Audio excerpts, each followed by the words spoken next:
Let me introduce you our today's lecturer. It's a guest from United Kingdom, Lоуренс Барт. He is a professor in AA's graduate school in London, and he is also participating in developing undergraduate program here in Kharkiv School of Architecture. So please welcome Lоуренс Барт. Thank you, everyone, and it's really nice to be here for the very first time. I feel strangely welcome in a place I've never been before, so I appreciate it very much. I'm going to talk about the relationship between partnership, design, and governance, with the idea that the city must be understood as a collaborative environment.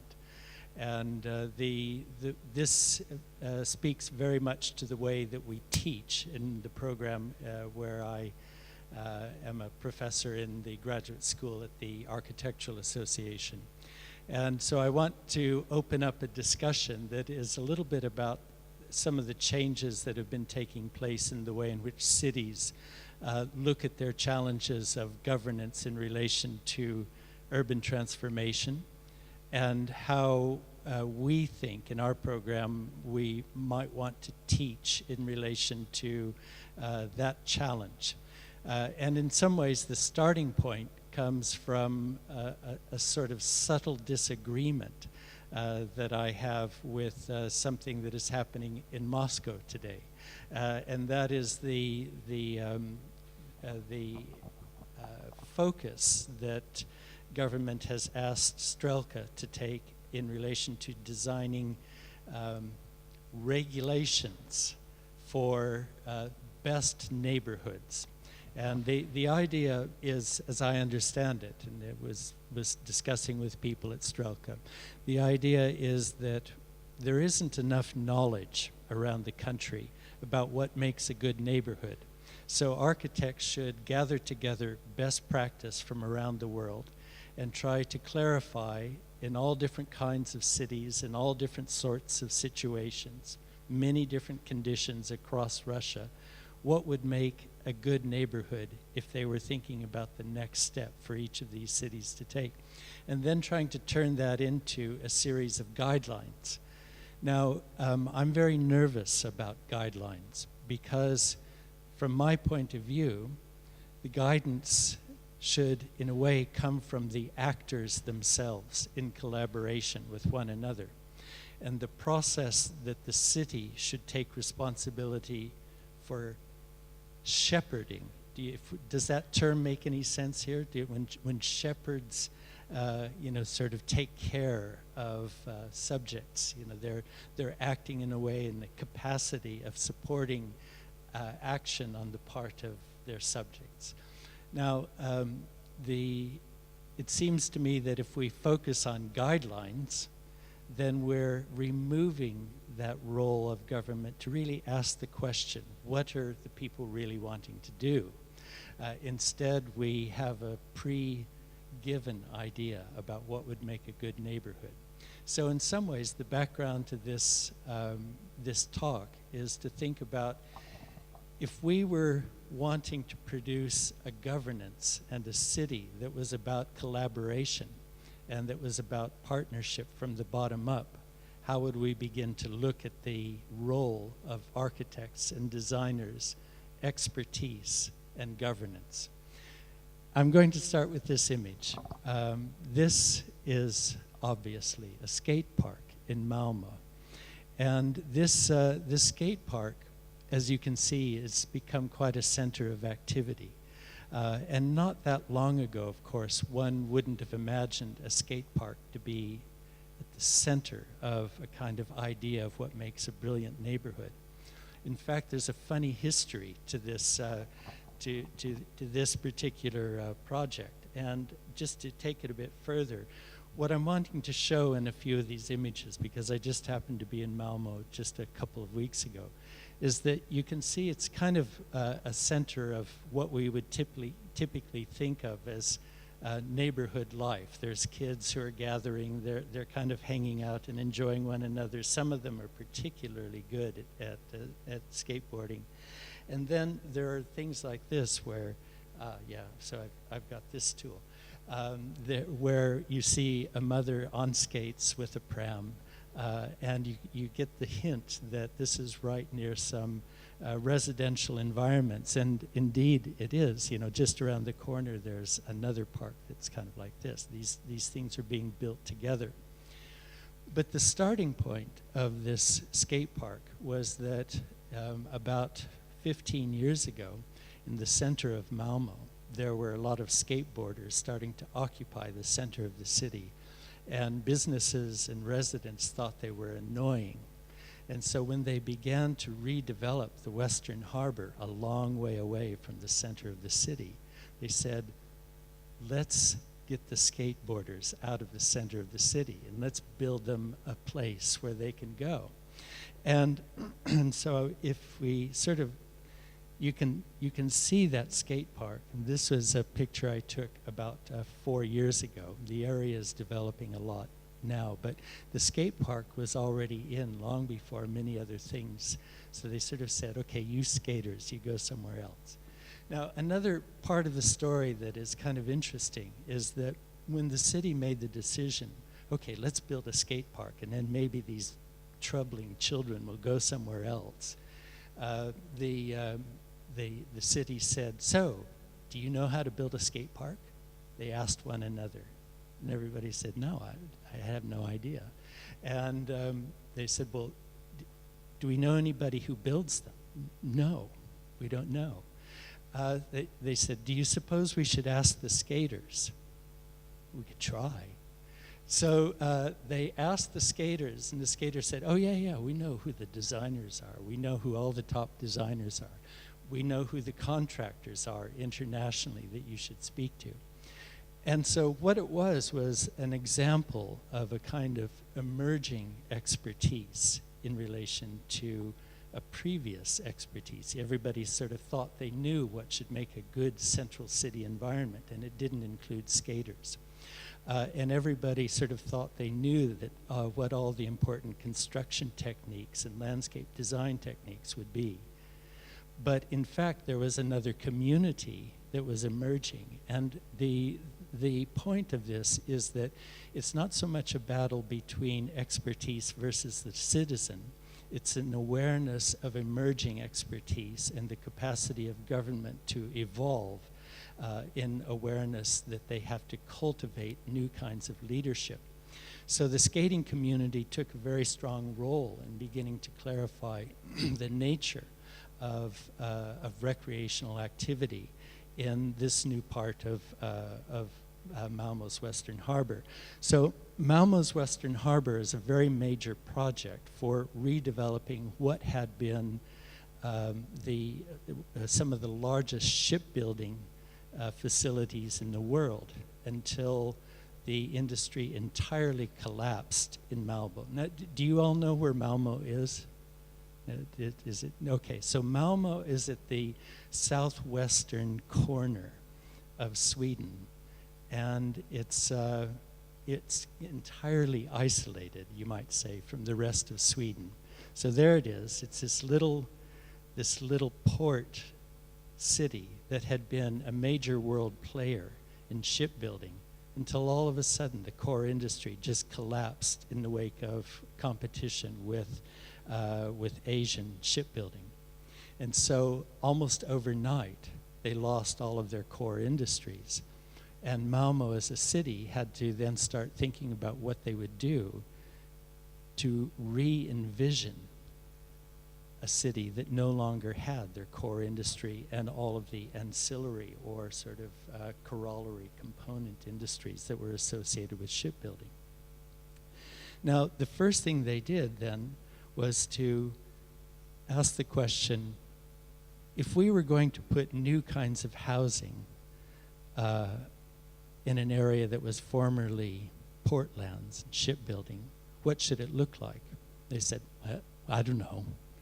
And so they offered the idea of an exhibition that would simply explore multiple kinds of housing. Now, when you look at this kind of mess, you know, you look at this, and then there's a different typology here, and another different typology here, and another one here. They're all, it's just kind of like a mixture of things. It's almost like a dog's breakfast. And at the same time, what it was an opportunity for the city to open up conversation about the future of housing. So the idea was not, let's see if we can impose guidelines because we know what the right sort of neighborhood would be. Instead, the question was, shall we give an opportunity to developers and architects to begin to rethink what housing ought to be for the Western Harbor in the future? Now, I'm not wanting to make the claim that everything that has been done in the Western Harbor has been entirely successful or elegant or well resolved architecturally. I think, in fact, none of these things are true. But it is a very interesting example of a city brave enough to start to open up the question, what would the future approach to urban development be if we have to turn around the city quite rapidly in order to create jobs for people when they've lost their source of livelihood? Now, the city worked very hard together with central government to gain funding for massive investment into new transport infrastructure to link not only with surrounding areas in the southwestern region of Malmö, but also to link across the bridge together with Denmark to build a bridge to Copenhagen. Now this set up another problem for the city because the city leadership had to go to Stockholm, the capital, and say, we would like some money. We'd like some money to be able to connect to Denmark. Now, if you sort of say to your national leadership that as a city you would kind of like to belong to another country, that's a challenging political move to finesse. You have to somehow persuade your national leadership that even though Malmö is small in comparison to Copenhagen, that there's more for Copenhagen, there's more for Malmö to gain from the partnership than there is for Malmö to lose to the partnership. Now, that put central government in a position where they had to either go all in or to avoid spending any money at all. And wisely, Sweden went all in.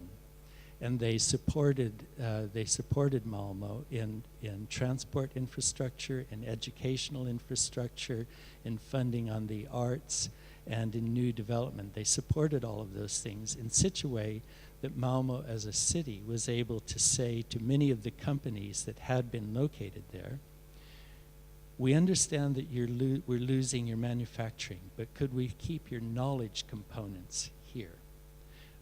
Now, what could Malmö offer? Well, as they began to work, they said, well, we've got a fair bit of territory here that's still industrial. We can start to reuse it.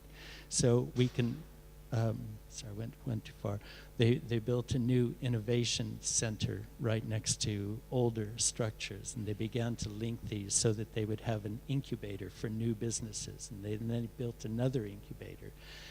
Then they also began to think in terms of this new center for the arts and a hotel, and then there's a restaurant. You can look out over the city, so it's all the typical things, you might say. And then they improved the local micro-mobility of the overall system, the pedestrian mobility. Of course, there's always an emphasis on bicycles in the area. They added a university.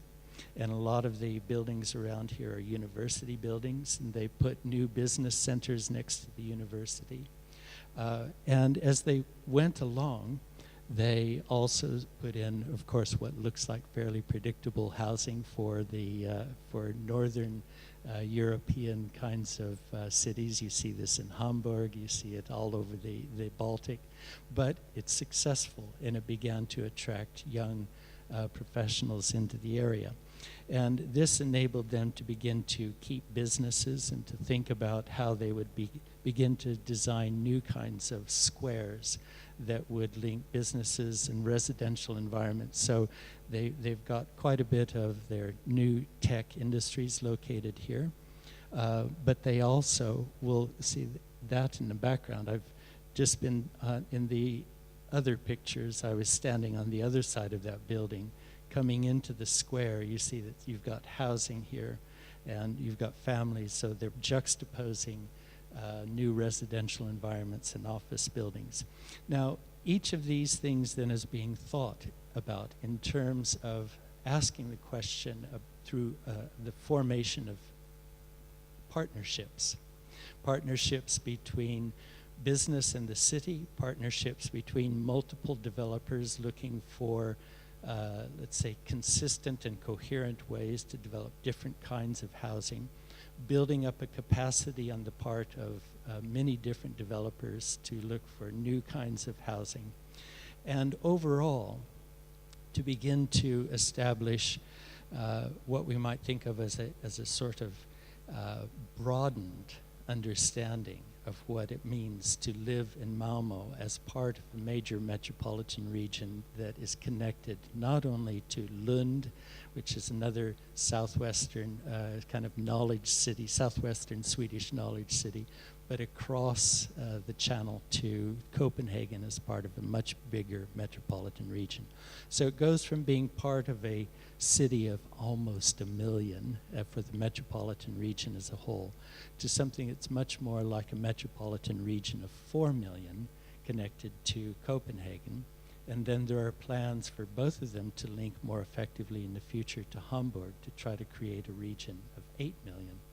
And so one of the things that we see happening is that the idea of partnership moves across scales from the local community of skateboarders in the city through new kinds of makers communities that are beginning to inhabit the same area, to the idea that the city is partnered not only with its national government, but with a transnational series of leaders in another country, and that in a way across many, many scales, there's an attitude about seeking new forms of urban development that will be commensurate with what people are trying to achieve together.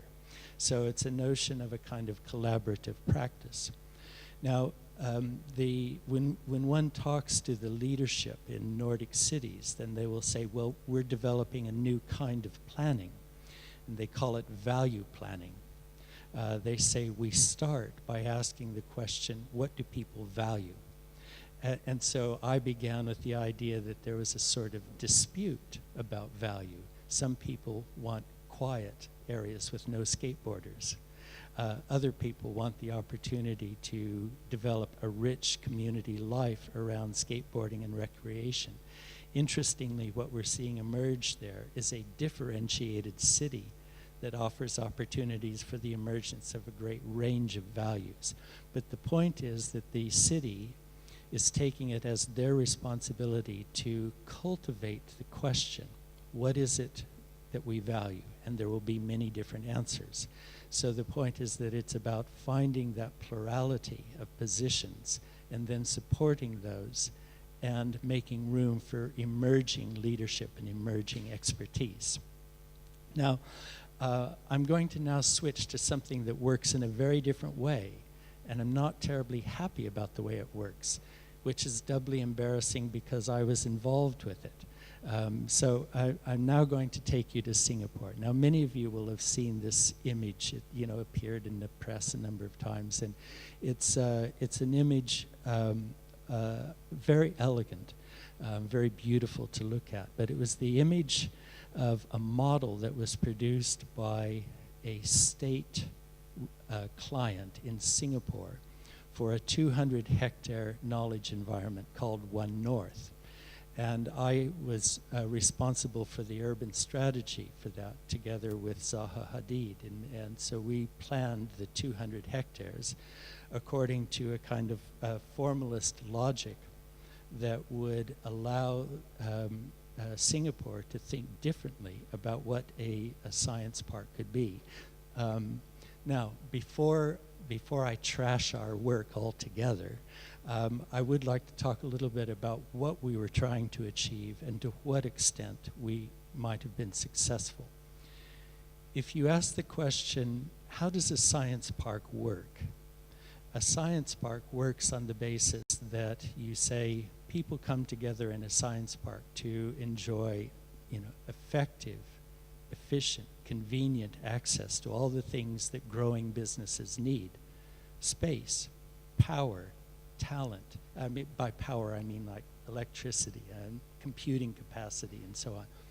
They need access to transportation. They need to make sure that all the infrastructure is reliably present.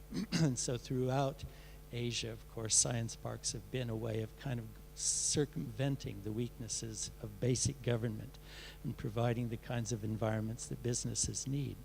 And oftentimes cities would have said, well, in order to do that, we have to eliminate the political process. So let's just get this thing out of the city. And if we get it out of the city, then those businesses can grow.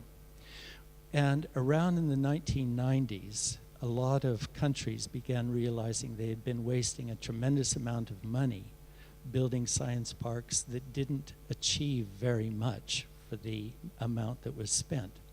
And governments began to ask the question, why don't these things work very well? And the obvious answer was everybody left as soon as they possibly could because they were horrible places. I mean, you all know what science parks are like, and you all know that none of you would choose to work there.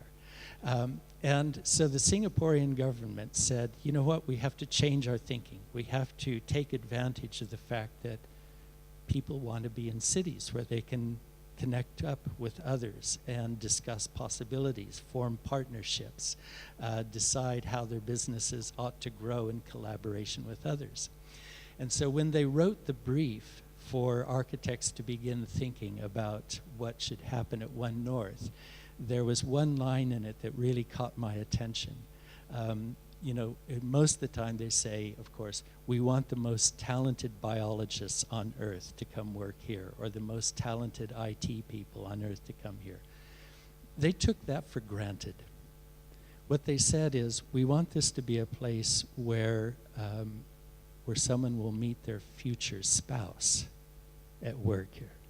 Now, the point they were getting at is that they were wanting the place to seem so inviting and welcoming that you would stay longer and get to know other people, perhaps even feel so at home that you could fall in love in a place like this. And so they began to think of it as an urban concept that was driven by the emotion of attachment and belonging rather than simply the greatest talent output. Now, there was part of the plan, this set of buildings right here, that government was able to kind of twist some arms and get some public research institutes to agree to relocate together. 5 of them would relocate together to this one particular part of the plan so they could initiate the plan. And so it was very easy, given that we already had 5 clients, to design a cluster, and that could begin to start the idea of the overall plan. And so it was very easy then to build very, very rapidly that first segment. Now, if I back up, this might look like buildings in a way, right? But you can all tell these are not really buildings. What would make them buildings? And in a way, you would all know the answer. What would make it a building is if it had some kind of architectural intelligence in it. And you would look at it and you would sort of say, yeah, I know what it would be like to work there. With this, you can't, can you? Now, what it did do was it encouraged everybody to rethink what a science park might mean by saying, let's pull all these buildings together and to create something that's very, very compact. And I could spend a lot longer talking about how we discussed with the client our observations of knowledge environments at the heart of, you know, the more dynamic cities like the center of London, the center of New York, and center of Paris, and so on. But the key point was that at the end, what the client had was a model that kind of looked like this. So once we were done with that first set of 5, 7 buildings, and then they wanted to go ask developers, will you participate in the rest of the plan? The developer said, well, it's not a building. What are you asking me to build? And so there was a difficulty that they had. Now, so after this, and after the success of this, the project overall reached a spot where, in a way, they didn't quite know what to do. They had some things that worked very beautifully and were beginning to sort of put the scheme on the map as a place to invest, as a place for companies to come. But for the next step, then how would you begin to ask developers to build for a particular community if there isn't guidance? And about a year passed after they stopped working with Zaha, and then they came back to me and they said, okay, so we need someone who is associated with the beginning of this project to give guidance to the next set of planners who will refine the plan, but actually talk about what kinds of buildings people would really want to use, how they would form new partnerships where the buildings in use would be effective.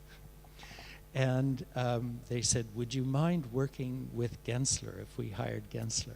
Now, I don't know how many of you know the name, but Gensler is a huge international practice. They build science parks all the time. They can do it in their sleep. They've got 1 million drawers full of plans for science parks. And I said, I would do that, but I can't imagine why they would listen to me. They just will pull out a plan out of their drawer, and you will then have 2 plans. And so they said, well, what do you suggest? And I said, well, look, just get a small practice that is quite happy to fix Zaha's plan from the point of view that there's a lot of intelligent guidance in the overall diagram. There just isn't a lot of guidance in the understanding of the buildings themselves as types. But that's not hard to fix. We could show you how you could take the whole plan and go over it yourselves. And so rather than producing a new plan, we produced guidance for how the client could reinterpret Zaha's plan according to the principles one could discover. And so if that previous wonderful colored image of perspex was something produced by the client the first time, this was what they produced the next time. And it wasn't the plan we drew so much as it was their understanding of how the guidelines could enable them to produce a different plan themselves. And so it involved a new approach to bringing housing in, a different kind of educational building that would wrap around a park. There was an alumni building that had already been developed by a different architect.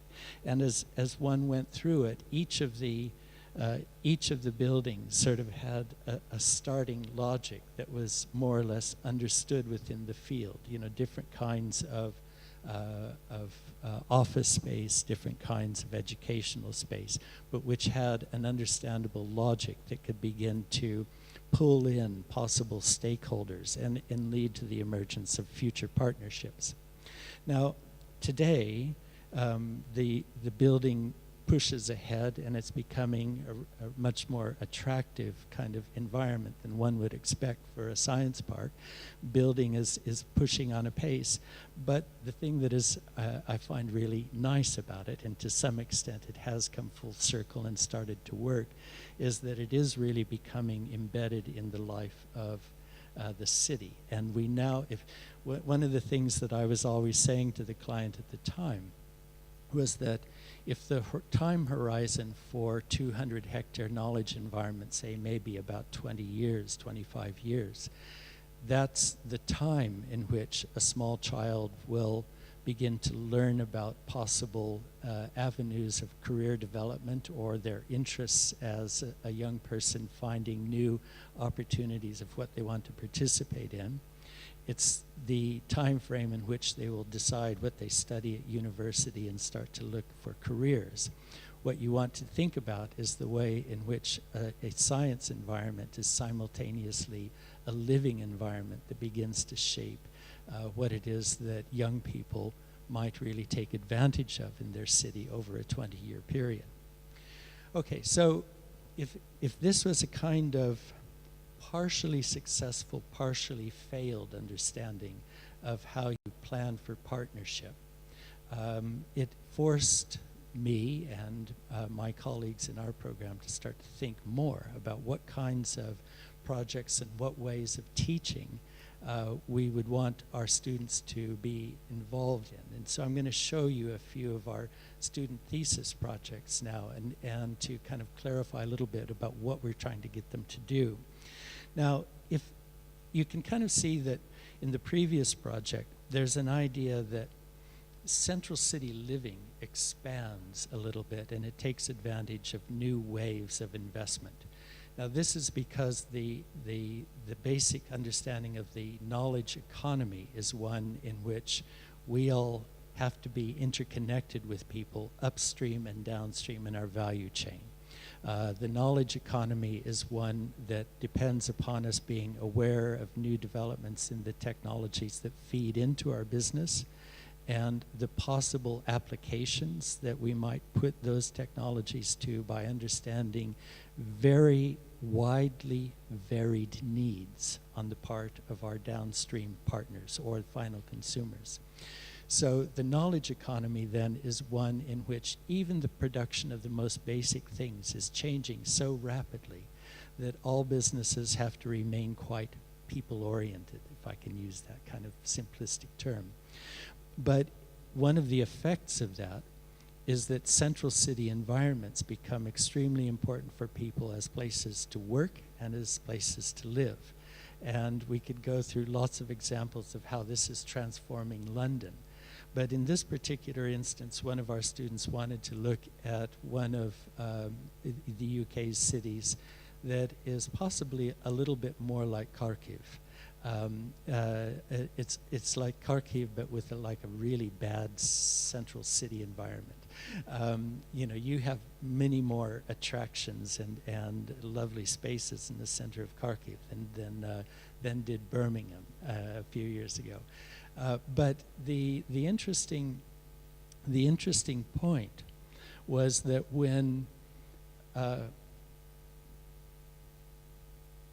we look at the city core, and I'm just going to kind of describe it to you, the city core was surrounded by a lot of transport infrastructure that completely cut it off from its surrounding communities. And it was famous for being isolated behind a concrete jungle of motorways. And nevertheless, you can kind of see these attractive terms, the jewelry quarter, the gun quarter. But you know, each of these areas were known for the kinds of production that had been there previously. And so they were understood to have a kind of romance of making things. And you know that, you know, if you're making jewelry, there's a certain kind of pattern and grain to the urban fabric where jewelry is made. And if you're making sort of larger industrial things, there's a different pattern and grain. Now, that means that each of these areas had a different kind of potential for the sort of life that they would support, because the morphology kind of matters to how an urban area works. Now, one of the areas is kind of this sort of southern gateway area, and there's a little section of it down here called Digbeth. Now, when we look at this kind of problem overall, if you ask the question, well, why don't we just master plan it, you know, like exactly what we tried to do for 200 hectares in Singapore, and conceivably you could get a formalist architect to kind of say, yeah, I know what we could do, and it would look like this. And the problem with that is that just like the difficulty we had in Singapore, the developers would go, why should I build that? And then they just sit there and don't do anything. And the answer that they started to come up with in Birmingham was that they ought to start to pay attention to the differences in each of the areas, different pattern and grain. This area where our student Magdalena was working was characterized by having a lot of older industrial buildings, some disused, some converted, exactly like some of this around here, to arts and a maker's economy. And the point about this that's kind of interesting is that instead of a master plan, the city commissioned a vision study. And the vision study was done independently by a professor. And it just kind of said, imagine what could happen if you improved the connectivity and mobility amongst all these differentiated neighborhoods, each with their own sort of qualities. Imagine if we did that with the idea that as a larger collective system, it would promote a sense of Birmingham as having a really rich culture of central city living with lots of opportunities for different kinds of life and lifestyle. And if we did that, let's say we wouldn't produce a master plan, but we would try to cultivate a vision amongst stakeholders who would come into partnership with one another. So they produced a plan that had no force, right? A plan that had no statutory standing in government. They just sort of said, here's a plan. What do you think? And they didn't bother trying to make it a legally binding document. They left it fuzzy. And the fuzziness and the lack of legal demands was, in a way, its strength. Because what it did is it led landowners, developers, stakeholders to start to talk to one another, because they said, there is this plan we could use. This plan might enable us to begin to rethink our urban areas in collaboration with one another. Now, in Magdalena's case, she said, well, okay, if we look at London, London is a place where in parking structures, we see symphony orchestras performing concerts. On the rooftops of them, we turn them into cinemas. They become centers for partying, and in older disused structures, they can become new kinds of gathering spaces. And there's a kind of approach to meanwhile uses, curatorship, the formation of new kinds of partnerships to test, in which we can begin to cultivate a sort of sense of a sociable city that's working from the bottom up.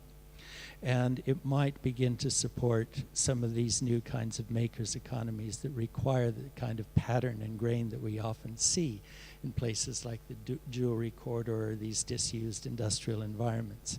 So this was Magdalena's site. And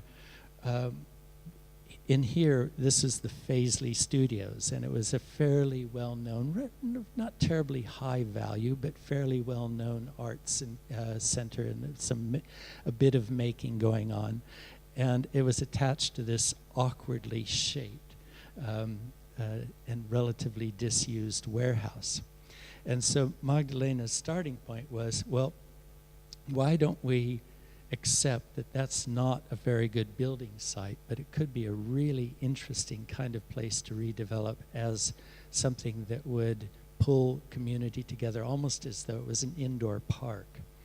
And so her first move then was to think about how that space could be rethought as something to be refurbished as a kind of recreational environment of some sort, recreational and learning environment.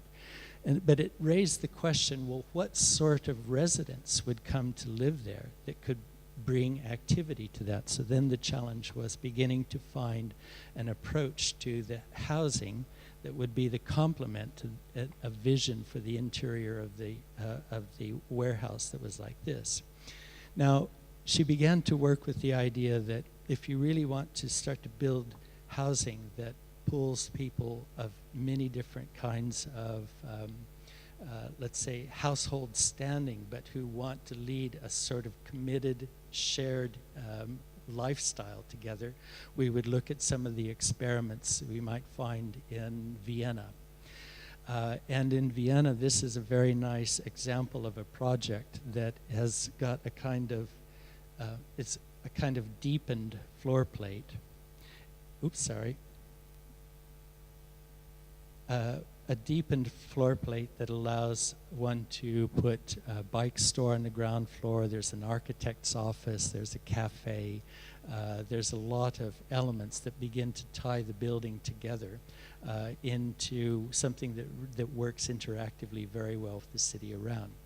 And this is a building that was built as a Wohngemeinschaft. So in other words, all the residents, the future residents, came together through the process of collecting resources to fund the project, to think about the design in common. And so they have, there's at the rooftop of it, there's a sauna and a roof garden. There's a shared library and guest rooms. Down in the basement, there is a shared sort of assembly hall, workshops, a large communal kitchen. On the first floor, or the ground floor here, there's also a shared kitchen. So one could cook together with some of your neighbors, watch your children. There's a series of environments that you can see from above and below. And the nature of the floor plan for, let's say this is a typical floor. It's you can see that we've got a range of different sizes, you know, from one bedroom to then this being a rather interesting dwelling that is actually almost like a communal space. So we've got the 3 bedrooms here. We've got 2 separate kitchens, an additional bedroom, and it's almost like a 2-family household linked together. So there's some interesting things then that happen throughout the building because of the choices about the deepening of the block. And at the same time, you've got something that works about 7 flats per floor on what's a double-loaded corridor, and yet you can see that almost every one of the flats has multiple orientation. So very high quality and yet relatively efficient building. And so Magdalena's point was, actually, if I look at the dimensions of this, it's about right for one of the parcels that I've got. And so she began to say, all right, so if I adjust this building just a little bit, I mean, it's almost identical, we can make that work to begin to link between the canal and the shed. And then I can adjust it further and I can get a building that works at right angles like this. And so it's just a very, very simple sort of exploration of what that type could do. Not particularly inventive architecturally, but starts to show what the implications of thinking along those lines might be. And she said, well, then there's a different kind of challenge over here because of the nature of what's on the backside, the importance of fronting onto the canal, but also wanting to create something of a courtyard space. So it's a sort of combination of beginning to define what was a very disused canal space and then an outdoor, a series of pathways around that on the backside. And she said, gee, you know, it reminds me of this wonderful building by Diener and Diener in KNSM Island in Amsterdam. Now, what's kind of interesting about that building, again, has to do with the way in which that interior court works. As you start to look at this carefully, you'll notice, of course, it's an interior gallery access. So again, fairly efficient building, ought to be relatively inexpensive to build in that respect. And the space that comes onto the gallery that is sort of part of the shared environment is the kitchen. So it's kind of like, all right, so what's the one part of your dwelling you're not too unhappy to share with your nearest neighbors? And it's the idea, well, kind of all want to know what each other's cooking. So I'm willing to let the smells go out, or I'm willing to let them see me cooking. Not everybody, but maybe my closest neighbors. And so it's a kind of argument about a certain version of managed sharing. And when one looks at the interior, you can sort of see that indeed people begin to kind of colonize the space in ways that sort of suggest they're happy to notice and be noticed by their nearest neighbors. Now, this led then, Magdalena to sort of suggest that this might create a certain kind of sequestered and a sense of belonging for an area that is otherwise still undergoing a lot of transformation as it shifts from industrial to new kinds of residential environments. So her way of working then is one where she's simply sort of using an understanding of existing types, adjusting them slightly, investigating their possibilities, not so much to produce an idea that this is what must be done, but it's more a sort of line of thought. If we were going to change the area, a kind of proposition, what would we be looking for if we were going to change the area, and what would count as something that one might seek? We can reject this, of course, yeah? But it's a way of asking about the implications of dimension, orientation, the quality of life that one might be looking for. And so her suggestion then is, well, if that is possible in this collection of buildings we might be looking at here, we could begin to imagine how the area could change almost project by project according to a shepherded vision with multiple developers and without a master plan.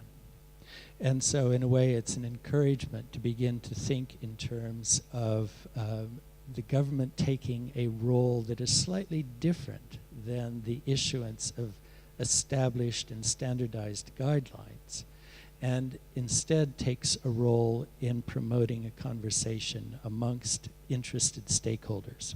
So if the starting point were in fact the makers community looking for opportunity for more people in the arts to want to be part of what is becoming an increasingly well-connected central city environment in Birmingham, connected to London, connected to the rest of the metropolitan region through major investments in transport infrastructure, then it allows us to think perhaps more provocatively about the nature of that change. Now, in London, coming back to London, you can kind of sense that this is a sort of inner peripheral environment, if I can put it that way. It's not all the way out on the distant fringes of the city. This is part of Hackney, and the park is Hackney Downs. And Hackney Downs, you can see that they're starting to put a few little pieces of recreational infrastructure, and it's kind of like, okay, so we've got a tennis court. Not exactly as successful as the skate park, and it's not going to get as many people, and it's not really all that forward-looking, but at least the city's starting to look at that in some way. Now, what was kind of interesting then is that if these sort of parks and these kinds of peripheral environments that are now undergoing tremendous developmental pressure because formerly peripheral boroughs and communities are becoming far more central.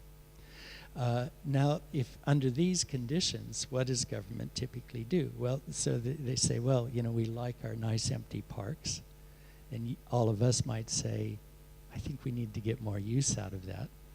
And a developer comes along and says, indeed you do. And the developer says, look, I'm going to make it worth your while. We're going to have this nice housing on the park, and we'll put it on top of a school. So you get a school and you get housing. So this is a good start, right? But the problem with that is that the more we do that in London, which is not a bad move in principle, the more we do that, the more we create the situation where all we do is create residential environments without employment opportunities and only minimal services. And we need to go a little bit further and think in more complete and more joined up ways. So we can see that this initial proposal that was done is kind of leading in the right direction. So it's sort of suggesting we've got a compact school, we've got, you know, lots of teaching space, and then we'll stack up the housing on top. But it leads to something where you can kind of see the understanding of what everyday life is like. It's kind of like, okay, people with not much to do, you know, except to go hang out in the park. And in other words, this is kind of an image of gentrification.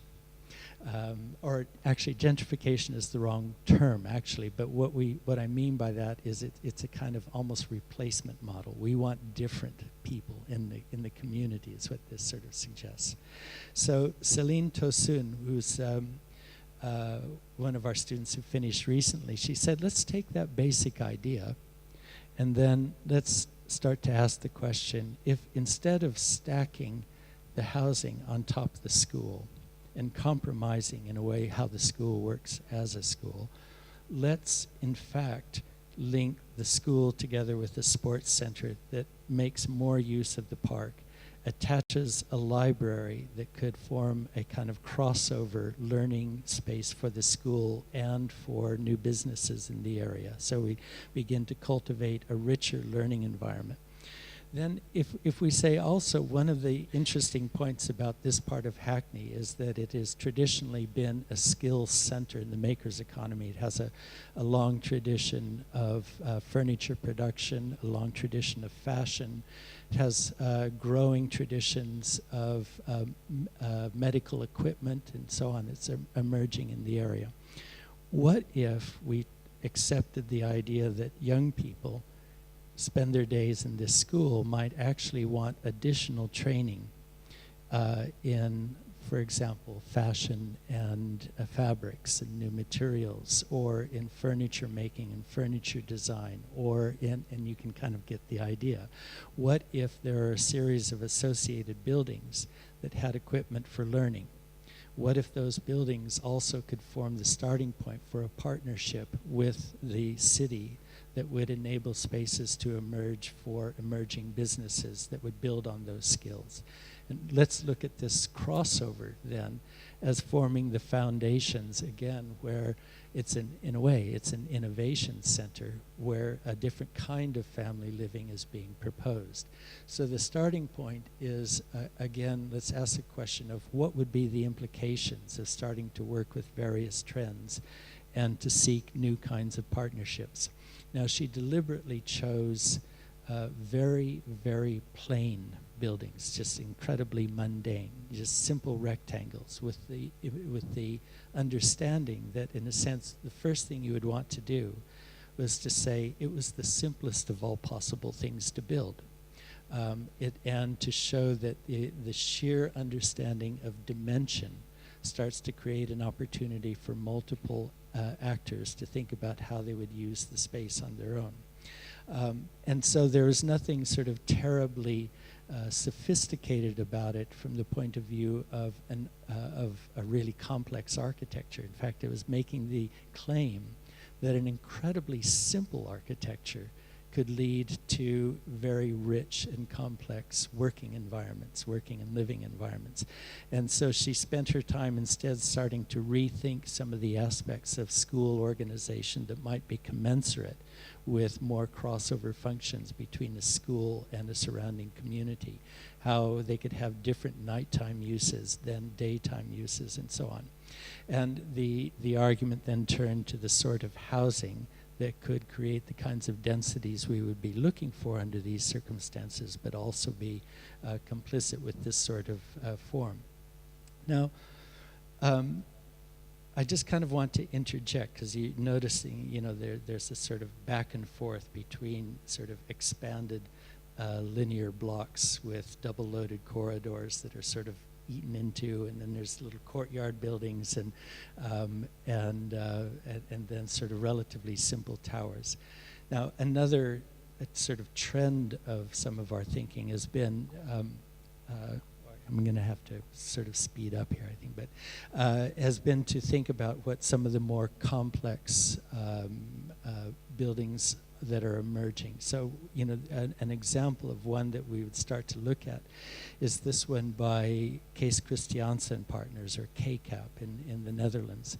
And this building in English, it would translate as the Ascension, meaning, when Christ rises.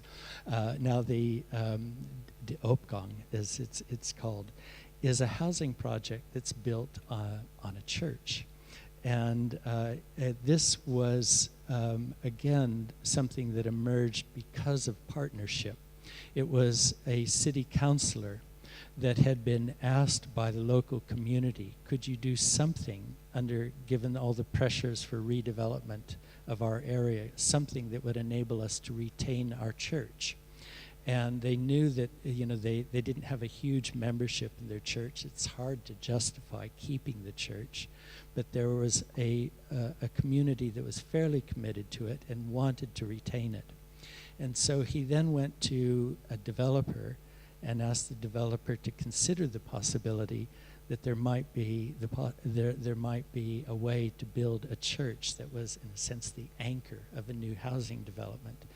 And the result is actually kind of interesting because, from the outside, it just, it looks kind of innocuous. It's almost as though you wouldn't notice it.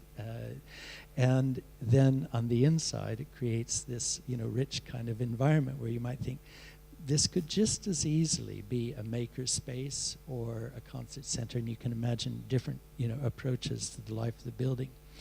And so, there's a creche, there are sort of community facilities, a church, and all within this quite compact form. And so then the question that we would get our students working on is how this can proliferate into a variety of different ideas about new kinds of forms for central city living. And it would come back to the kind of question of, well, what's the nature of the circulation here? And we've now had this look at Diener and Diener's internal gallery access building, where the kitchen was the thing that we might share onto the balcony. Now, in this one, you might notice they're being very bold. The thing that's onto the balcony is the bedrooms.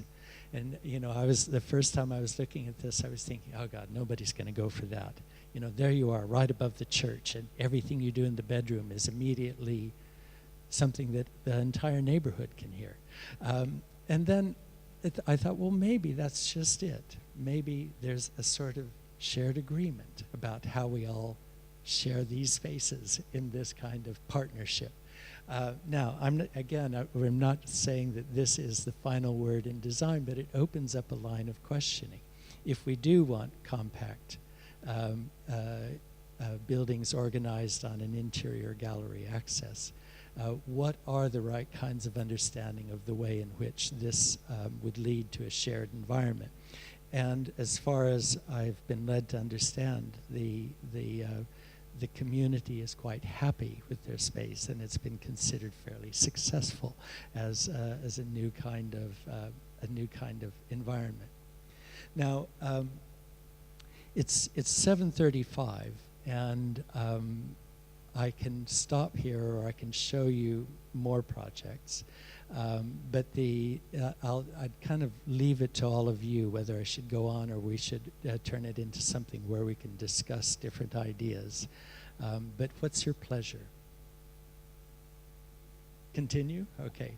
All right, so the next project is something of a somewhat different scale. And this is São Paulo. And Mariana Moro was one of our students about 4.5 years ago. And there's like most of the sort of rapidly growing cities in South America and Asia, they're putting a lot of money into development of the transport infrastructure to tie widely distributed outlying communities back into the center of the city. Now the problem, and you can kind of see it here, is that there's not much of an understanding of polycentricity. and I'll try to explain why.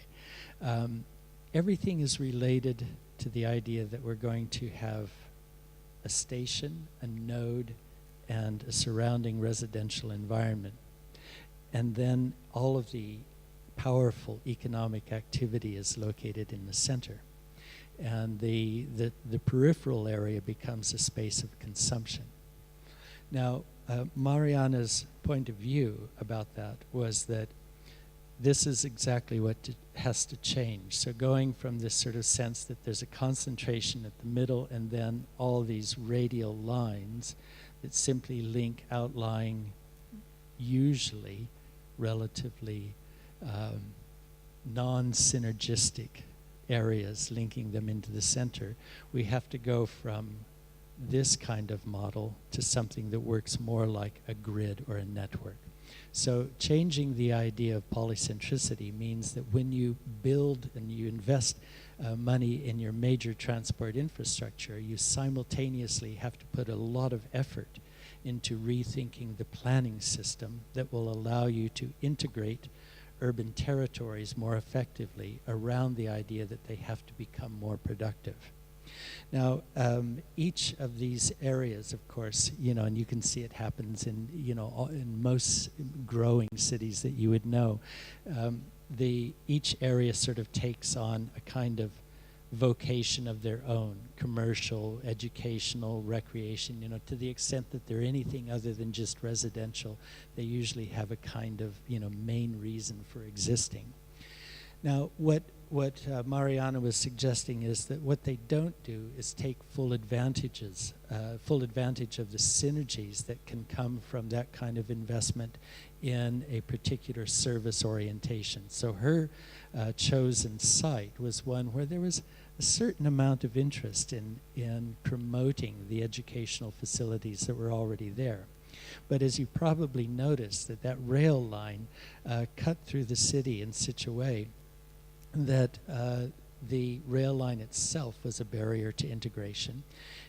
And that had been compounded with the fact that there was, the usual thing that happens is that on one side of the station you produce a mall, and on the other side of the station you produce a mall. So you have two malls and the station, which collectively pretty much undermine any sort of fluidity of movement across a larger territory. So the result is that while you get strong nodes of commercial development, you don't get an integrated territory of production. In fact, these areas are actually function very, very poorly for networks of industries. And so let's say the first move then might be to think about bridging that, but also to seeing whether through a kind of attitude about partnership you could change the way in which the mall might be located, and you would start to take stronger advantage of these transverse lines of movement. So if the mall had been located right on the station, you might instead encourage the mall to move onto the transverse line, and you can still have all the same functions, but get the mall owner to think differently about their participation in a partnership. Now, you can kind of see that being drawn here. You can see the malls already that are there. So this was a kind of a proposition that, had they thought about planning differently when they put in the infrastructure, they would have had the opportunity to completely rethink the fabric. Now, as a counterpart to that, it also involves rethinking the neighborhood planning. So this part of Sao Paulo, like many in Latin America, is dominated by 100 by 100 meter blocks that are traditionally sort of formed on the idea that there's, well, you can kind of, oops, I've done it again. You can kind of see the way in which they work. All of the pressure is on the street. There's no way through the blocks. They're impermeable. And so each of the dwellings has street access, and then there's nothing of life in the center of the blocks. Now, that's not bad when it remains relatively low density. But when they start putting in the towers, but the diagram remains the same, then it puts a tremendous pressure on the street. The street can't cope. And so you start losing functions, losing the permeability of the fabric. And in fact, you start seeing a reduction in the overall sort of diversity of functions and resources and services that are available to people. So Mariana's suggestion then was that if we looked at this in a joined up way, where we started to ask the question, if educational institutions could become the start of a new approach to neighborhood development, if the malls could be encouraged to relocate along the transverse routes, if we could put something more like mixed function environments or housing even next to the rail station and open up the rail lines, that looked at these things together, we would then begin to have a larger territory of synergy and interaction. And so then, again, in a very similar way as how the others were working, they start to look at dimension, the opportunity of different sorts of approaches to typology, and not so much to suggest that there's a single answer that must be pushed forward, but to start to ask a series of questions across multiple scales that would encourage one to think about the implications of certain moves at one scale of thought and how they might be redeemed at another scale. And the thing that began to interest Mariana was something that is happening in Switzerland in a project called Mehr als Wohnen, or More Than Living. There's an attitude about a shared environment with, let's say, smaller private units and large amounts of shared space for shared kitchens, shared libraries, shared areas of interaction. And so that you could begin to have a, let's say, potentially more inclusive environment for those who are coming into the city without having a lot of contacts. You could imagine that this could be done on the basis either of a pre-existing Baugemeinschaft or Wohngemeinschaft, or could alternatively become the starting point of thinking about a different approach to private rented housing. And so from her point of view, she was saying, well, okay, what's distinctive about this kind of typology from the point of view of its form and its sort of organization? And she began to look at it from the point of view of, well, it's again, a slightly deepened block. It has somewhat different dimensions. If we looked at what this would contribute or how it would work with these 100 by 100 meter parcels, how would we begin to organize environments that work on their basis? And if we looked at it together with some of the kinds of combination of recreation, sports, and learning environments that we're seeing emerge in places like London, again, understanding its dimensions within the context of these kinds of spaces. Now, you notice what she's done is she sort of suggested, well, why don't we actually just get rid of that road, but open up a much more permeable interior environment where the educational function starts to take a kind of responsibility for the management of that interior space. Now, it's a suggestion then that leads to a different attitude about the way of living there, where it's based on the notion that that collective approach to dwelling is kind of important to how this all works. In other words, the people who are coming here are those who, one might guess, are more interested in supporting that sort of collective ethos, collaborative partnership, as opposed to those who are looking fundamentally for the most private of spaces. And so it's a sort of conjecture. What if we began to look at this as an effort pursued in common rather than something that is about trying to heighten the sense of privacy? Now, the implication then is that everything from the floor plan, through the presence of education, through the nature of that interior court, leads to a speculation on the idea that this sort of environment would become a kind of collaborative space. Now, the principle of that is one where the point is not so much to suggest that this would automatically be the chosen or the right answer for this part of São Paulo. The point is more to suggest that if the city were actually doing its job, this would be the question that they would be posing.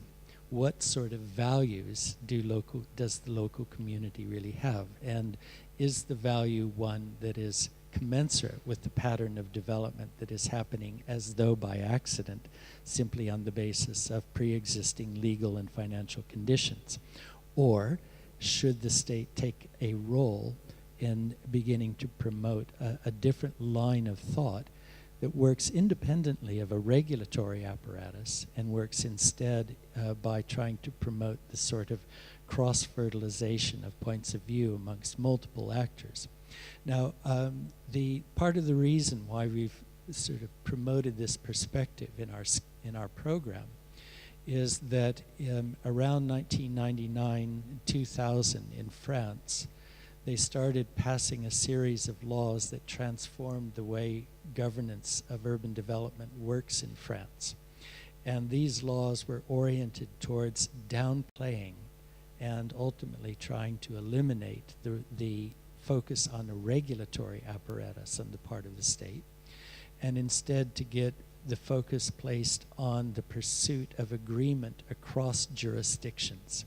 So the laws were focused to try to eliminate the sort of "this is mine" kind of attitude, and to sort of suggest that you always have to be thinking beyond the boundaries of your parcel, of your block, of your neighborhood, of your municipality, and so on, and try to encourage kind of ascending lines of questioning. So this kind of shift in the legal apparatus in France seemed to us to also be commensurate with what we were seeing happening in the Scandinavian countries, and it suggests a different way of encouraging architects to think about the challenge and to work. Not so much to produce a formal answer to a question we don't understand very well, but instead to produce a line of questioning across multiple scales where we try to cultivate an awareness of implications and opportunities while allowing people on the ground to clarify their values and wishes in relation to a government that understands how to shepherd or encourage that discussion rather than to impose regulations against the worst of all possible atrocities. And so the line of thought then is one in which what we're trying to do is to get students to work propositionally and provocatively rather than to understand simply best practice as a fixed datum. So I'll stop there and leave it for questions now. There's loads more examples we could go on, but it perhaps gives a chance for a little bit of a discussion. Thanks very much.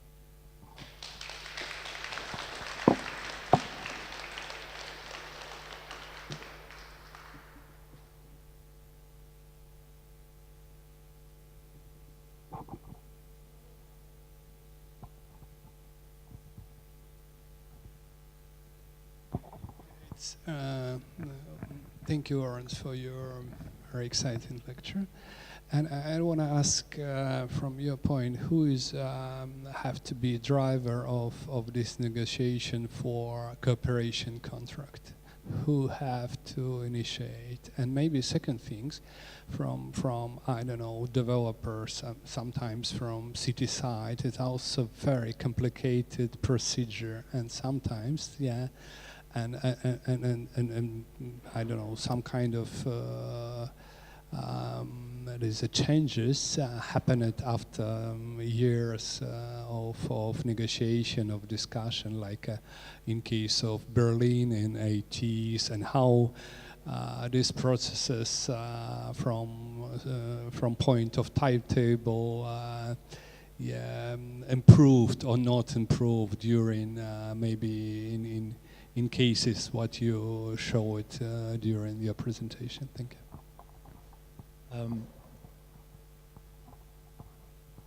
Yeah, so I think this is working. So there's a couple of questions. One, who drives this? Second question is, doesn't it get bogged down in too much negotiation? And third, if we look at some of the examples of places like Berlin, we can perhaps ask the question, does it get any better when they move away from something that is quite strongly formally regulated? So with the first question, the question of who drives it, I think there are multiple answers to that. But if I'd like to tell a kind of story of contrasts. Christer Larsson, who is the director of planning at Malmö, has a staff of 200 people. And if you ask what are those 200 people doing, some of them have technical knowledge that's very important, of course, but a lot of them are involved in listening to what different community groups are asking for or what the business community is asking for. So instead of thinking of it as a negotiation over each and every project, it's more an awareness of what it is that the various actors and stakeholders are looking for, and the city understands how to turn to them when they need to get their input. And so in fact, negotiation seems to speed up. And so I think part of the reason why the investment in the state can deliver prosperity is because, in fact, they can move faster rather than slower. Now, if I said it was a story in contrast. So Christer has 200 people. In our program, we take part of each year and we work in usually a more challenging city abroad. And so for 3 years, we worked in Recife in Brazil. And it's a rather poor city in northeastern Brazil. And Recife has well over 1 million inhabitants, while Malmö has significantly under in the core of the municipality. But Recife has, instead of 200, somewhere between 8 and 12 people working for city planning. And so, of course, they're entirely overwhelmed by the job of understanding values and being able to pursue alternative lines of development. Meanwhile, Brazilian central government knows that they have to solve a housing problem. And so at that period of time, Brazilian central government literally flooded developers with money to get them to develop social housing under a program they called Minha Casa Minha Vida, My House, My Life. And now, so what it did is it put developers in a position where they had a zero-risk proposition. You go get the land, you develop the housing, we'll pay you the money, just house people. But one of the developers said, you know, I'm just a developer. There's no reason why I should be the protagonist of an understanding of the next generation of our cities. It's not a burden I'm equipped to take. Now, so in other words, even though it was fast at developing, it will be ages before there's a decent city. So the question about who drives is it's not a single actor. The point is that when the city tries to drive everything themselves, in fact, it usually leads to certain kinds of disasters of not incorporating the changing values of increasingly diverse and complex populations. So it has to be a participatory and collaborative process. So those, I think, in fact, it speeds things up. to work this way, rather than slowing them down. And a second example of how things slow down when you don't work this way. It's often said in the UK that our local governments have no idea what sort of city they want. And it's something that frustrates architects and very much working in the UK, because they'll go to the city and they'll say, well, you know, what kind of city do you want? And they go, well, I don't know, show us what you have in mind. But the city doesn't sort of seem to have a knowledge about what it is that the various stakeholder groups want, unlike Krister's Malmo population. So what happens then is that government says, okay, so here's an action area or an opportunity area, and they start asking developers, okay, we'd like you to make a proposal for this under certain kinds of guidelines for why we think there's an opportunity here. And so the city gives a certain amount of parametric guidance or parameter guidance, but not a lot. And not much about the qualities or values that they really have in mind, other than to perpetually say, we want you to build affordable housing. And ideally, they will say, we'd like you to build 30-40% affordable housing. And so the developer says, well, look, I'm not going to make any money on the affordable housing. So if I'm going to be taxed in that way, what I'd like you to do is to ensure that I get more land, so I have more opportunity to recover my investment. If I'm going to do this for you, which ought to be your responsibility, you ought to be developing the affordable housing, not me, you know. And so then what happens is that their projects get bigger and bigger and bigger. So recently in North London, in the borough of Haringey, there was something called the Haringey Development Vehicle. And it proposed that there would be new and better housing for local social residents on social housing, that there would be a transformation of the high street, new opportunities for business development, the transformation of the stadium where one of the soccer clubs plays, where Tottenham Hotspur plays, and a series of changes. But it was getting so big that, of course, the city lost the trust of the local people. And local people said, we have no idea what you're trying to do. It just looks absolutely massive. We're no longer in control. It seems that it's all about the developer. You're promising that we're going to get housing, but we're not sure we believe you because it seems to be a negotiation over affordability, and we're not in control of that. And so, in a way, by the consultation process then ultimately led to the project being dumped. So now what we've had is we've had a developer tying, in fact, several developers tying up huge amounts of their resources, the resources of the architects they were using to develop their competition, all of them working for 3 to 4 years on a project that was ultimately denied. And so what the developers do is they land bank more land than they need because they don't know what's going to happen, and it slows the entire process down and makes it riskier for everyone. So I guess, you know, in a way, the argument I would make is under the conditions starting to be promoted by, in France, in the case of France, and really being developed under the sort of rather, you know, attractive conditions enjoyed in the Nordic cities, they are able to have a kind of consistent presence where local people are discussing what kind of city they want. The city understands what they need to do to shepherd that process.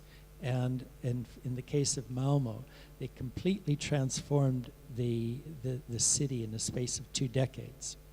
So they went from a city that had fundamentally lost its industrial base in the 80s, and already by the early 2000s had more people employed on the same site than they had lost in jobs from the industrial era. So in the space of 2 decades, they went from complete collapse to the rebuilding of a different kind of economy. Okay, so I mean, we could go on about Berlin, but I should probably leave that. I think we all agree the Berlin solution was bad. Well, I have a question along the lines of what Oleg was saying. And you mentioned that there's a process that involves different stakeholder groups. Obviously needs those stakeholders groups to be well defined and clear what they are. And the problem we very often face in, for example, Moscow that you started with as an example, but I guess in many other places on post-socialist, post-Soviet realm, is that very often there are no well-defined stakeholder groups when it comes to residents and communities, and very often there are no local communities at all. Yeah. And this is very often is used by the government as an excuse of not involving people at all, saying, well, actually, people don't care, they are indifferent, they're not united, they don't come up with any proposals, so, we decide because we know and we have our goals and targets. So how do you think this issue could be addressed in places not like Malmo, not like London, not like France, where those local communities have been there for centuries, yeah. But in countries where for like over 70 years there was no private property, there was no the associations of residents and local communities. Where do we start? Yeah. So I completely agree with you that this is kind of the vexing problem. How do you ask associations within civil society to take a responsible position when that simply when they don't exist as such? And so I think the fundamental point that is behind your question and behind my thinking on this is that as the architectural community or the urbanist community, we kind of have to be focused all the time on capacity building, where the question that we're always asking is not so much what's the final outcome, but it's the question of who learns in the process. And so it's the one possibility is that we encounter the situation you describe and go, oh, well, the hell with it, we've just got to build something. And the alternative version is that we go out and start leafleting and trying to get people to do something when they're disinclined. Now, between these two things, I think that there is a kind of nuanced middle ground. Just to go back to something that I was rather surprised about when I was working on my PhD. I was interested in asking the question, how did planning begin in Los Angeles as a regional practice? So, in Los Angeles, people saw a region, almost before they saw a city.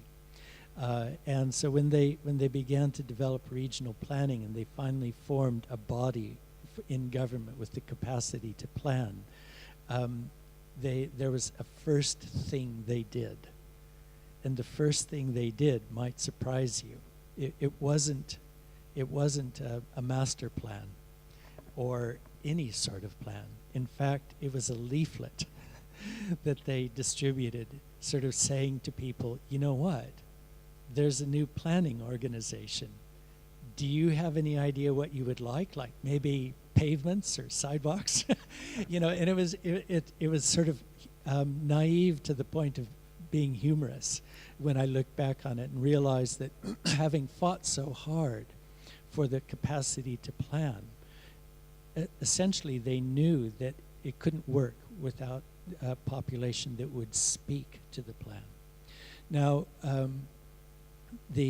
one of the things that I think of as being very, very promising is the awareness of, I think, some of what, Oleg, you're talking about doing around the school here, kind of the cultivation of activity-based meantime uses that are fundamentally oriented towards trying to cultivate a sense of ownership on the part of an urban population.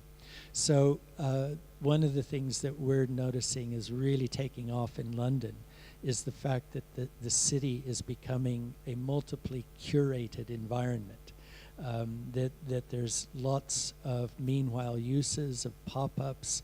The city is being, disused buildings are being reinterpreted as galleries.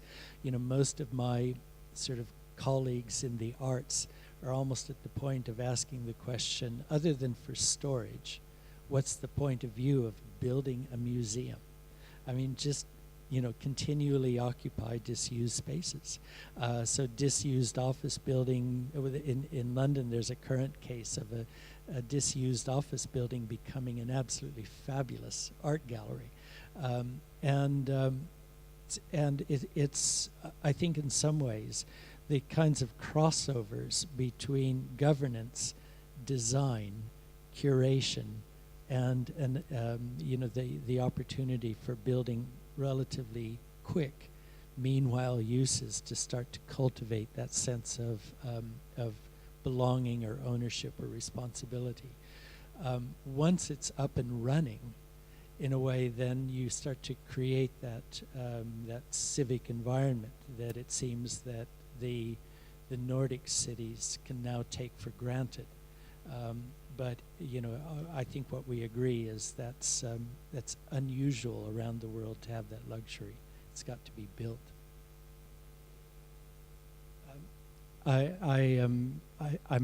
You might have to correct my understanding because I'm not sure I got everything you said. But essentially, if I understand you correctly, a lot of what I was showing ended up feeling like it could only happen if it were in fairly strong control by a central authority. Yeah, and I agree. I can recognize that a lot of the things I said could lead you to feel that way,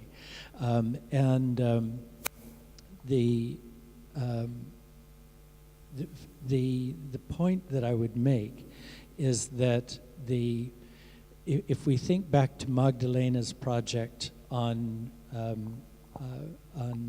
Birmingham, the argument was essentially that it could move on a project-by-project basis, as opposed to having, very, very strong control on the part of city government. Now, what I'm trying to argue in the case of the UK is that the city, in the form of our council leadership, have a tremendous amount of control over the capacity to say no. You may not do that. They don't have a lot of authority or capacity to encourage multiple actors. That's the one thing that they seem not to be able to do. But if we look at a number of other projects and say that my point about Malmö was that they tried to cultivate a capacity amongst many developers. Now, many developers in a kind of competitive spirit then are bidding for those projects that we see in Western Harbor. Nevertheless, I'm not persuaded that Western Harbor is an outstanding example of a new piece of city. It's pretty good, but it isn't necessarily where I would want to live, and it might not even be where you would want to live. And so then if there's a question of can we further diversify the range of actors so that more people are participating in that conversation, what I would say is that in the Malmö case, they're now, after spending about a decade and a half building things that have been pretty mundane, they're now in a position where I'm starting to sense that the new actors who are coming up are a lot of the makers communities, and they're driven by what we might think of as groups that would have been slightly alternative to the mainstream in the last decade and a half. They're almost like the skateboarders, only in a wider field of development. So my guess is that the those who are going to be in control of the definition of values is broadening. So the projects that they're starting to show now in Malmo are addressed more towards the way in which immigrant communities are taking a much stronger role in defining the future of their particular areas. And so Malmo itself has gone through a learning process to cultivate diversity. And interestingly, both the mayor and the deputy mayor are women, and very, very strong women. And when they spoke, each of them called attention to the thing that they were most proud of about Malmo, that even though it was a relatively small city, in the case of Malmo, they have immigrants from almost 180 nations, and over 150 languages being spoken there. So they were looking at that not as a problem, but as a resource. So the question of who controls it, it seems to me that the city has to maintain a certain amount of control over the integrity of the process. And they have to maintain control over the security of the discussion about vision. But they don't necessarily have to maintain control over everybody's choice. And in a sense, I think the argument I would make is that the stronger is the cultivation of those diverse points of view and the range of actors, then the more that the state can stand back and shepherd the process rather than simply controlling it. Now, furthermore, because they've been so keen to cultivate the capacity of a range of developers who can do lots of different things, they are less at the mercy of very large developers that always head for just standard products.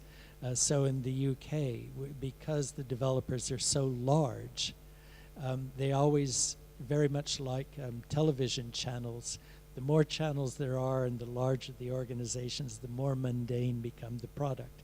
And the same in a way with the large developers. The more that there are multiple smaller developers who understand how to meet the needs of dispersed actors, then the better the situation. Now, does that answer your question? I'm not sure I understood it correctly, but yeah. There was another, yeah. Русский, потом перевести мне маленький. Ну, хотелось бы на примере Мальмы услышать вкратце историю, как менялась собственность на земельные участки. То есть с самого начала и до конца реализации, ну, я так понимаю, что около 20 лет почти прошло.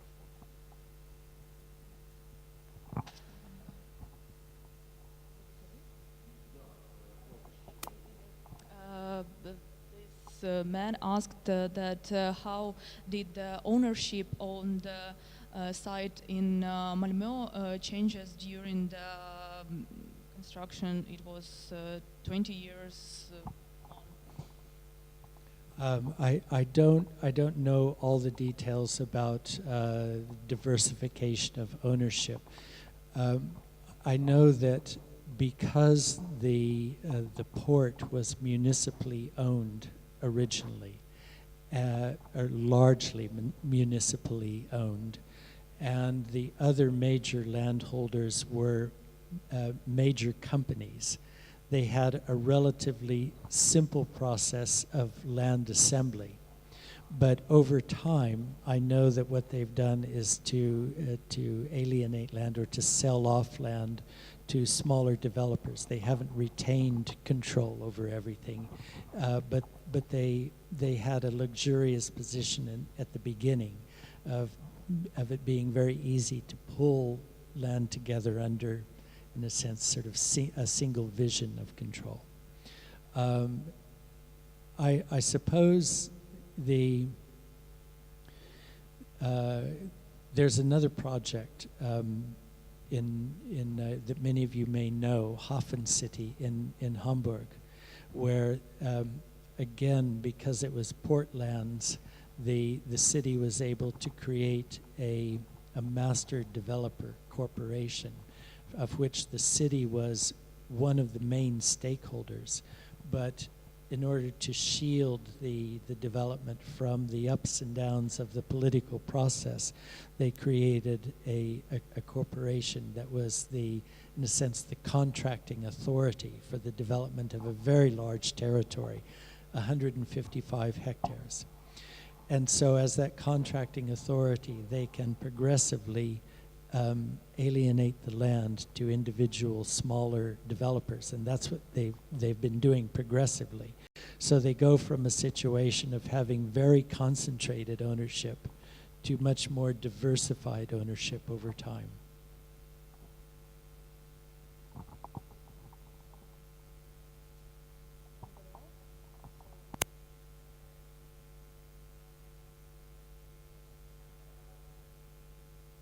As you said, the architect should take part in making very hard decisions about what will be the shape of these spaces where will or won't begin to live this kind of partnerships. So my question is, what kind of preliminary work or research should be done, and who need to share the responsibility about this kind of research with the architect? Well, I suppose not surprisingly, I think that the kind of knowledge sharing is one where we actually want to learn internationally. That in fact, if we go back to the very beginnings of the planning movement, they were always holding conferences and congresses where people would come from all over the world to discuss, in a sense, the problems that are shared amongst cities. And these congresses and conferences were themselves an example of civic practice and civic leadership. So, in fact, in the early 20th century in Los Angeles, there were church leaders, social reformers, members of local government, real estate professionals, developers, economists, you know, and a tremendous range of people who would come to these conferences. When I was in Malmo recently, it was a congress of an organization called INTA, which is the International Urban Development Association. And there were delegates from Taiwan, Indonesia, Australia, South America, Africa, from Russia. As far as I know, no one from Ukraine. But anyway, pretty much from all over the world who came to discuss, say, common outcomes of learning from projects. So on the one hand, it's the responsibility of all of the field of practice to participate in the formation of this kind of civic sharing of solutions and ideas. But I also think that a school plays an extremely important role, not simply because of the fact that the school takes responsibility for a line of thought about training, but because the school should do exactly this and cultivate a forum for discussion. And in cultivating a forum for discussion, and I'll give you an example. I said that every year our program goes abroad, and we do an intensive two-week workshop with local government and a host university. And the country that has made the best use of our work knew that what the students would draw was entirely unimportant. The key point was that when our students would come to the workshop and we would start asking people for information about what could be done on a certain site, the political people knew that what they had to do is to get all of the government stakeholders, the private sector stakeholders, local community to come and talk. Now, when they do that, they suddenly discover a conversation that has absolutely nothing to do with what we're doing as students and faculty. We are simply the occasion for a debate to emerge. And so in Taiwan, literally they were able every time, all 3 of the years that we were there in different cities, they would get about 200 developers, government personnel, and so on in the audience. And they would host big dinners, and they would network, and they would talk. And out of our work, every single time, they developed a competition, an international competition for the architectural community to develop proposals for exactly the thing that we were looking at. So they didn't take our work and sort of say, oh, there's the answer. They knew that was, 2 weeks' work by a bunch of students, big deal. Instead, they realized that what had happened is that they had created a conversation, and it was an opportunity to make that conversation go further. Similarly, in Recife, we worked with representatives of an informal settlement. And when we presented our work, the representatives of the informal settlement were there. So was the national government, the state government of Pernambuco, and the municipality of Recife. And at the end of the student's presentation, one of the local residents from the informal settlement stood up, and they were incredibly articulate, knowledgeable people about the needs of their community. And they said, this is fantastic. I would really like to see this built tomorrow, not because it was a great idea, but it was better than what they had. And they said, this is the first time ever that we have been in the same room with all 3 levels of government. So the reason why he was saying you should build it tomorrow was not because, he was loving this design above all else. He was saying this because what he wanted government to actually do was to take responsibility to act. And this was the opportunity to get them to think about that.